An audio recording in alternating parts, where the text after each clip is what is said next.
কি লাগবে বলুন, সাপ্লাই দিচ্ছি। লাগবে না, লাগবে না, ডিম লাগবে, সাপ্লাই দিচ্ছি 2 ঘন্টা। লাগবে না, লাগবে না, ফল লাগবে, সাপ্লাই দিচ্ছি 2 ঘন্টা। লাগবে না, লাগবে না, তোমাদের পেঁয়াজ লাগবে না, তোমাদের আলু লাগবে না, তোমাদের পেঁয়াজ তোমাদের আলু তোমরা তোমাদের ওই জায়গাতে ভরে রাখো। 14 দিন সময় লাগে চায়না থেকে। আমরা যথেষ্ট এবার চাষ করেছি এবং চীন এবং পাকিস্তান থেকে অনেক আমরা পেঁয়াজ আলু এনেছি।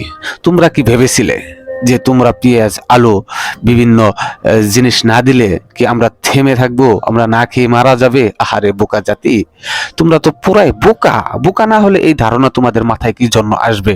এত বড় একটি দেশ, এই দেশের পুরো মানুষ যে তোমাদের আশায় তোমাদের ভরসায় আছে, এটা ভাবাটা একটি বোকামো ছাড়া আর কিচ্ছু না।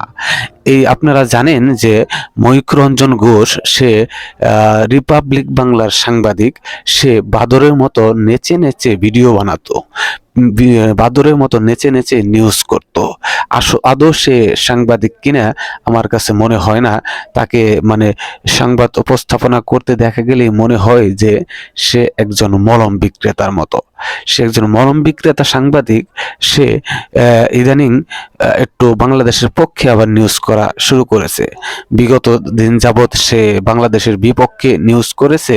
যখন ইন্ডিয়ার ভারতের যে কৃষকরা আছে তারা যখন আন্দোলনে নামলো যে তাদের পেঁয়াজ আলু রসুন এগুলোর সঠিক মূল্য পাচ্ছে না, কেননা বাঙালিরা নিচ্ছে না, তো এগুলো বিভ্রান্ত ছড়াইছে এই ময়ূররঞ্জন ঘোষ। আরো কিছু টিভি চ্যানেল আছে, তাদের বিরুদ্ধে যখন তারা আন্দোলনে গেল কৃষকরা, তখন ময়ূররঞ্জন ঘোষ তার এখন পক্ষে বাংলাদেশের পক্ষে নিউজ করতেছে।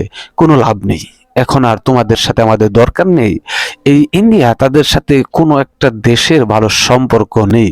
তারা এতটাই নিকৃষ্ট, এতটাই খারাপ। তারা যদি ভালো থাকতোই তাহলে সব দেশের সাথে একবারে তাদের সম্পর্ক নষ্ট হতে পারে না। তাদের একমাত্র বন্ধু দেশ ছিল বাংলাদেশ। সেই বাংলাদেশের সাথেও তারা সম্পর্কটা নষ্ট করে দিয়েছে। দেখুন তাহলে তারা কত নগণ্য, কত জঘন্য একটি জাতি, কত নিকৃষ্ট একটি দেশ।